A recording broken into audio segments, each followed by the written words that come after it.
Hora Samang Inang lansia yang dikasihi oleh Yesus, hari ini kita kembali berjumpa dalam PA Seksi Lansia Gereja kita Selasa 8 September 2020.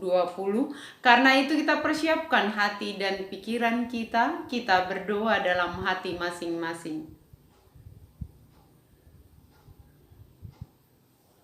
Amin.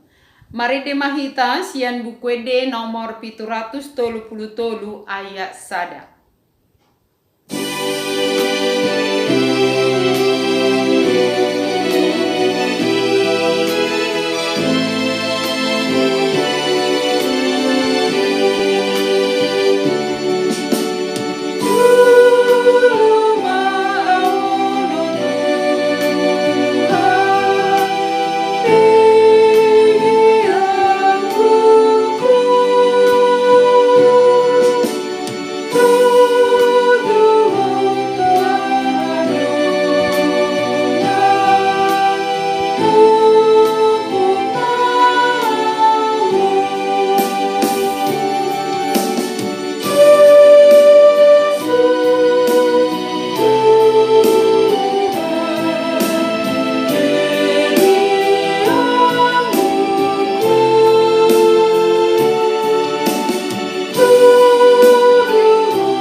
Kita berdoa. Kami datang ke hadapan-Mu Tuhan bersama dengan orang-orang tua kami yang lansia. Pada hari ini sujud menyembah Engkau, bersekutu di dalam nama-Mu walau kami berada di tempat yang berbeda, di rumah kami masing-masing. Tetapi di dalam Tuhan, tempat tidak akan membatasi persekutuan kami dengan Engkau. Dengan kuasa Roh Kudus-Mu kami boleh disatukan beribadah kepada Tuhan. Karena itu Tuhan Yesus satukan hati, pikiran, iman kami untuk bersekutu beribadah melalui PA Seksi Lansia di gereja-Mu. Kami mohon Tuhan, Roh-Mu yang kudus itu yang menguasai hati dan pikiran kami dari awal sampai akhir ibadah ini.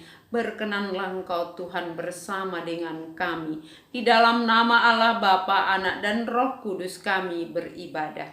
Amin. Firman Tuhan yang menjadi renungan kita, renungan Seksi Lansia pada hari ini diambil dari Mazmur 4 ayat 1 sampai 9. Mazmur 4 ayat 1 sampai 9 demikian firman Tuhan. Untuk pemimpin biduan dengan permainan kecapi, Mazmur Daud. Apabila aku berseru, jawablah aku ya Allah yang membenarkan aku. Di dalam kesesakan Engkau memberi kelegaan kepadaku. Kasihanilah aku dan dengarkanlah doaku. Hai orang-orang, berapa lama lagi kemuliaanku dinodai? Berapa lama lagi kamu mencintai yang sia-sia dan mencari kebohongan? Ketahuilah bahwa Tuhan telah memilih baginya seorang yang dikasihinya. Tuhan mendengarkan apabila aku berseru kepadanya. Biarlah kamu marah, tetapi jangan berbuat dosa. Berkata-katalah dalam hatimu di tempat tidurmu, tetapi tetaplah diam. Persembahkanlah korban yang benar, dan percayalah kepada Tuhan. Banyak orang berkata, siapa yang akan memperlihatkan yang baik kepada kita? Biarlah cahaya wajah-Mu menyinari kami, ya Tuhan. Engkau telah memberikan sukacita kepadaku, lebih banyak daripada mereka ketika mereka kelimpahan gandum dan anggur. Dengan tenteram aku mau membaringkan diri, lalu segera tidur. Sebab hanya Engkaulah ya Tuhan yang membiarkan aku diam dengan aman. Demikian firman Tuhan. Shalom bagi kita semua. Bapak, Ibu, lansia yang dikasihi oleh Tuhan Yesus, dalam hidup ini saya tidak mau menggurui orang tua kami yang sudah banyak mengalami asam, manis, pahit, sukacita, duka cita di dalam hidup ini. Kalau orang Batak mengatakan ngagumodang sira di pangan hamu, alani ngamalo hamu mangatusi ngului arian nang borngin. Tapi kalau firman hari ini mengingatkan kita akan keadaan hidup seorang yang punya prinsip hidup yang benar, yang mau hidup benar di hadapan Tuhan, yang berusaha melepaskan hal yang sia-sia dari hidupnya. Ketika dia melihat dunia masih mencintai yang sia-sia itu, itulah yang paling menyiksa dirinya di dalam kehidupannya. Bukan sekedar ketika dia kekurangan makanan, uang, pakaian, atau kehilangan pekerjaan, tetapi dalam hidup seorang yang benar. Dalam hal ini dikatakan firman Tuhan, seorang pemazmur yang sedang bergumul, yang sulit tidur di tempat tidurnya. Karena apa? Karena merenungkan perjalanan hidup yang sulit, karena merenungkan situasi keadaan masyarakat yang sangat menginginkan kenikmatan dunia. Walau kenikmatan itu sifatnya sementara dan bisa jadi membawa dia jatuh ke dalam kehidupan yang lebih mengerikan. Karena itu kalau dibayangkan para lansia, orang tua kami yang sudah banyak melihat keadaan dalam hidup ini, di tempat tidurmu amang inang sulit tidur, apa yang membuat sulit tidur? Kalau ditanya, pernah nggak sulit tidur? Sudah pasti itu. Kita saja yang belum lansia boleh mengalami sulit tidur. Tapi kalau ditanya kita apa yang paling menyiksa atau membuat kita sulit tidur? Ada yang mengatakan begini, satu siksaan yang paling berat di dalam hidup ketika kita mau tidur di tempat tidur yang empuk tetapi mata tidak mau tidur nyenyak. Pikiran terus berjalan, hati tersiksa, tidak bisa tidur dengan nyenyak. Itu dialami oleh seorang pemazmur dalam firman ini. Tapi kembali, apa yang membuat seorang pemazmur yang punya prinsip hidup yang benar, yang berusaha hidup sesuai dengan firman Tuhan, tapi sulit tidur? Di ayat 3 dan 4 di situ dikatakan, hai orang-orang, berapa lama lagi kemuliaanku dinodai? Berapa lama lagi kamu mencintai yang sia-sia dan mencari kebohongan?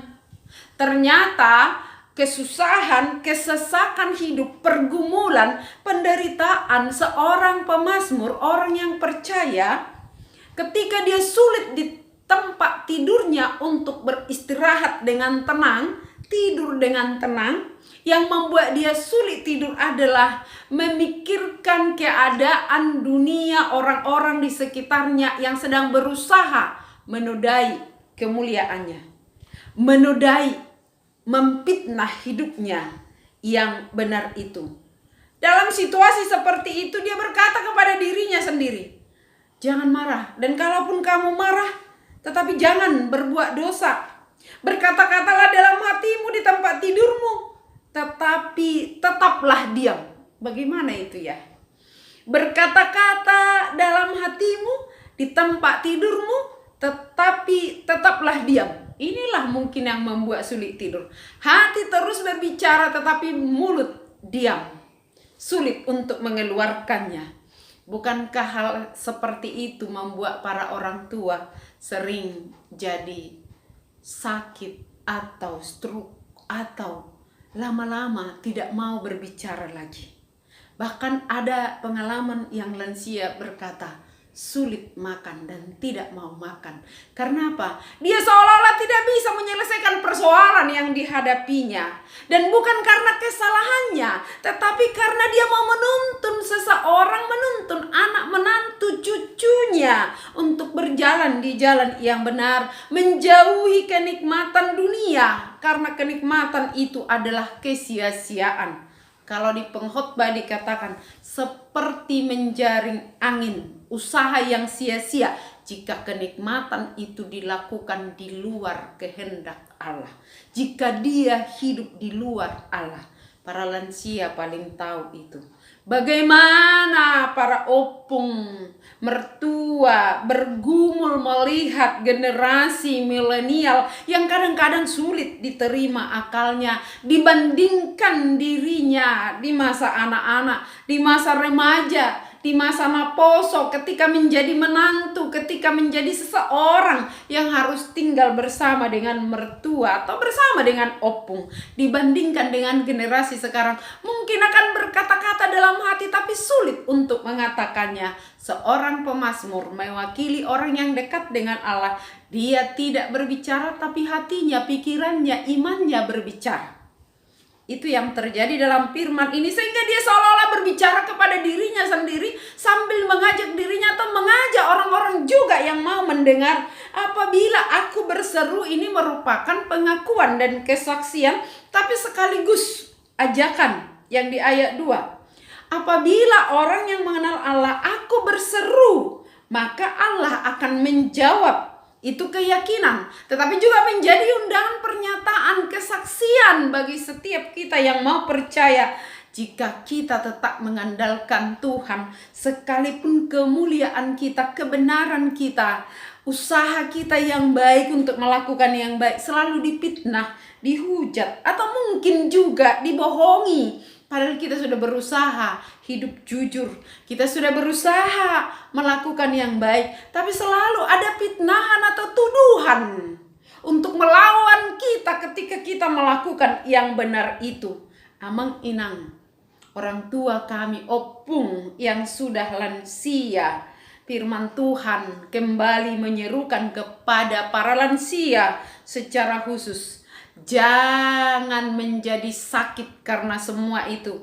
Jangan menjadi marah dan justru tidak bisa membuat tidur.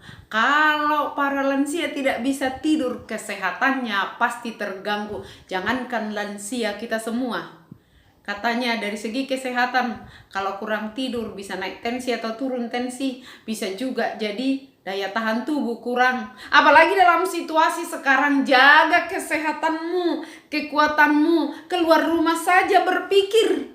Tetapi kalaupun kita di rumah saja supaya COVID itu tidak mengena kepada kita, jika kita tidak menyenangkan hati kita, iman kita tidak berbicara, jika hanya mulut atau teriakan-teriakan yang keluar, protes kepada kehidupan ini yang keluar, tanpa iman yang berdiam diri di hadapan Tuhan, di situ juga daya tahan tubuh, imunnya jadi turun.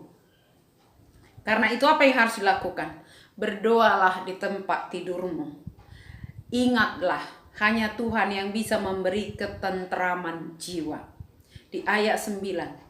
Dengan tenteram aku mau membaringkan diri lalu segera tidur. Sebab hanya Engkaulah ya Tuhan yang membiarkan aku diam dengan aman. Jadi ini memang dikatakan doa pada malam hari. Mazmur 4 ini doa pada malam hari. Doa orang-orang percaya yang bergumul dalam hidup sehari-hari. Dalam kesehariannya, dia melihat kesulitan, dia melihat bagaimana dunia mencintai kebohongan, bagaimana dunia mencintai berita hoax, bagaimana dunia suka juga menyebarkan hal-hal yang justru merusak kehidupan yang benar. Walau situasi sudah sulit oleh karena keadaan yang tidak bisa dikendalikan, kita katakanlah dulu gara-gara COVID, siapa yang bisa menguasainya? Dunia mana? Pengetahuan apa yang sudah bisa menghentikan penyebaran virus COVID ini? Yang ada kita hanya bisa diam, diam, dan diam. Diam dalam arti bukan berarti tidak berusaha, seperti yang dilakukan pemazmur dalam firman ini. Berkata-katalah dalam hati, tetapi tetaplah diam. di tempat tidur. Berdoa, serahkan kepada Tuhan di tempat tidurmu. Kalau sekarang kita lebih banyak di tempat tidur, dari tempat tidur ke tempat makan, dari ruang makan ke ruang tamu, ke halaman, ke belakang rumah, kalau ada belakang rumah. Hanya sebatas itu. Apalagi sampai sekarang dikatakan para lansia pun kalau bisa nggak usah dulu ke gereja ya, beribadah di rumah saja. Makin sulit keadaannya. Tetaplah berdoa kepada Tuhan, dan inilah tugas para orang tua kami yang dikasihi Tuhan. Orang tua kami yang sudah diberkati usia lansia adalah orang-orang yang sudah mendapatkan berkat Tuhan. Hari ini dikatakan jangan marah terhadap situasi yang terjadi yang sulit, tetapi persembahkanlah korban yang benar. Percayalah kepada Tuhan. Ini seruan kepada kita. Tadi saya katakan bukan menggurui para lansia, tetapi ini mengingatkan kita semua, bukan hanya para lansia. Di dalam kehidupan kita sebagai orang yang sungguh-sungguh mau beribadah kepada Tuhan, ada kalanya kita difitnah. Di dalam kebenaran yang kita lakukan, ada kalanya kita dihujat. Di dalam kebaikan yang kita lakukan, ada kalanya kita dituduh melakukan yang tidak baik. Tetapi dikatakan percayalah dan berdiam dirilah di hadapan Tuhan.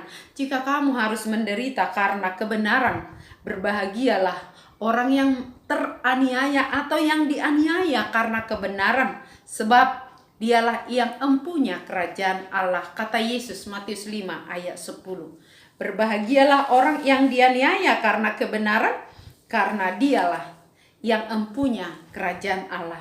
Para lansia, kita semua yang merasakan teraniaya, sulit tidur, tersiksa karena melihat hal-hal yang tidak benar, karena melihat keturunan atau anak menantu atau siapapun, orang-orang di sekitar kita melakukan hal-hal yang sia-sia, melakukan hal-hal yang justru hanya merusak hidupnya, sementara bisa merasa aman, tetapi selanjutnya justru merusak hidupnya. Para lansia bisa merenungkan, melihat itu dan tersiksa. Bagaimana generasi sekarang ini seperti itu. Tapi hari ini Tuhan katakan, memang kita harus menjauhi kenikmatan dunia, sebab itu hanya membawa kesia-siaan.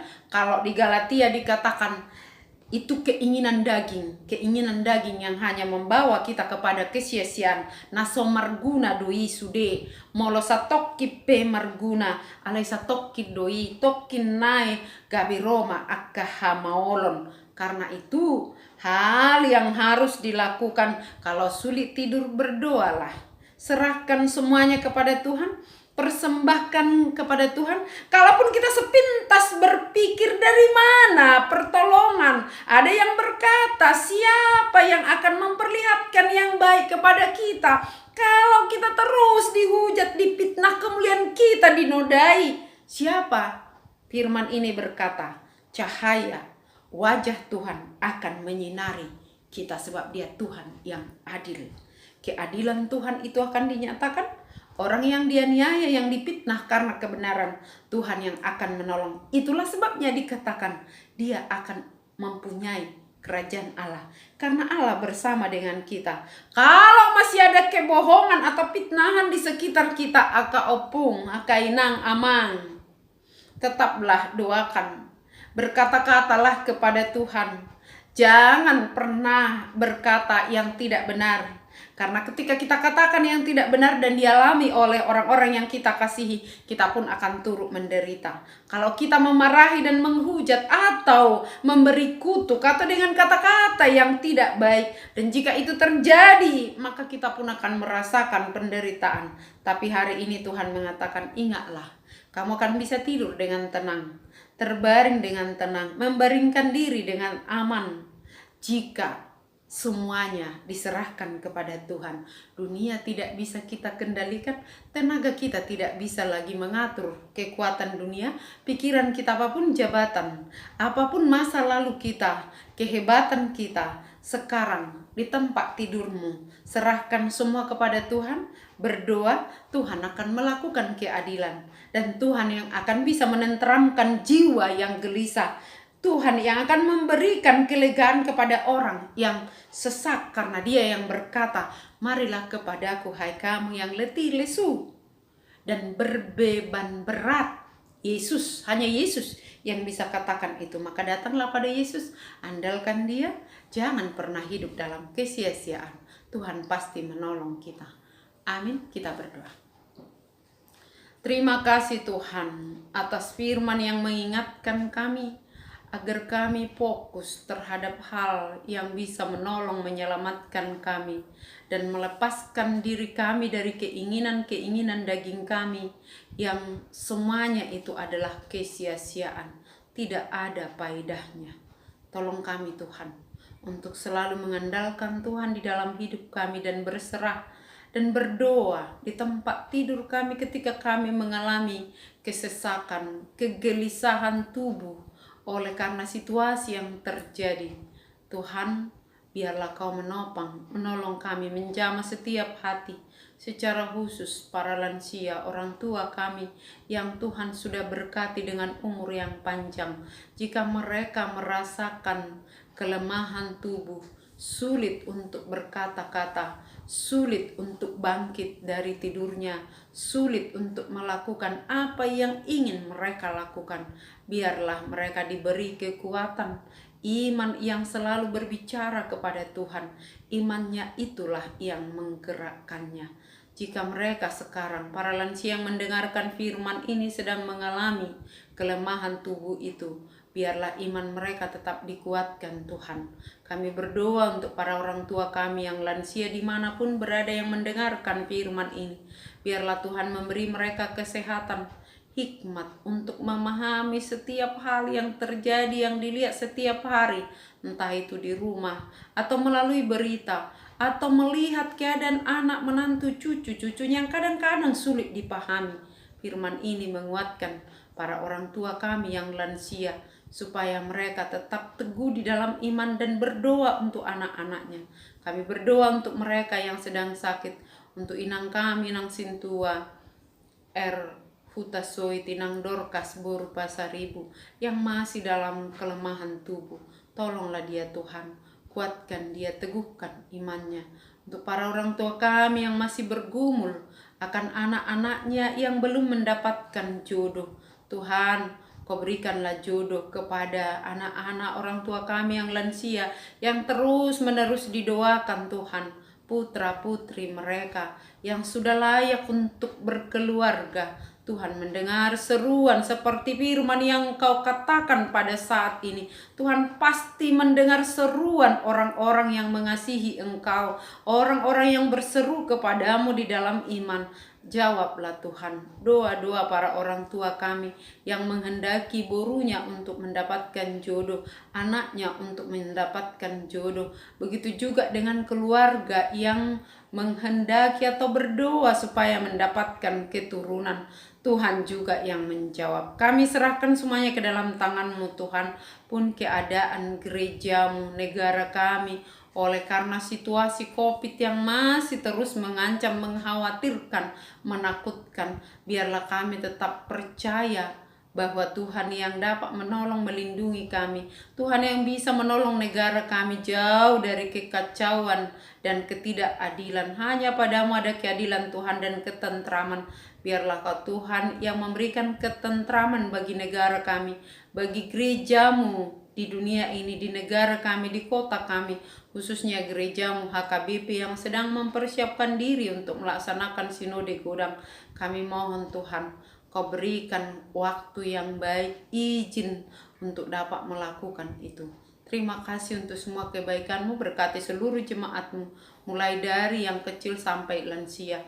Ke dalam tangan-Mu kami serahkan. Dalam nama Yesus kami berdoa. Amin. Marede mahita sian bukwede nomor 722 ayat sada.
Kita sama-sama berdoa dalam doa Bapa kami. Bapa kami yang di sorga, dikuduskanlah namamu, datanglah kerajaanmu, jadilah kehendakmu di bumi seperti di sorga. Berikanlah kami pada hari ini makanan kami yang secukupnya, dan ampunilah kami akan kesalahan kami, seperti kami juga telah mengampuni orang yang bersalah kepada kami. Dan janganlah membawa kami ke dalam pencobaan, tetapi lepaskanlah kami daripada yang jahat. Karena Engkau yang punya kerajaan dan kekuasaan dan kemuliaan sampai selama-lamanya. Amin. Anugerah Tuhan kita Yesus Kristus, kasih karunia Allah Bapa, serta persekutuan Roh Kudus menyertai kamu sekalian. Amin. Shalom, salam sehat untuk kita semua.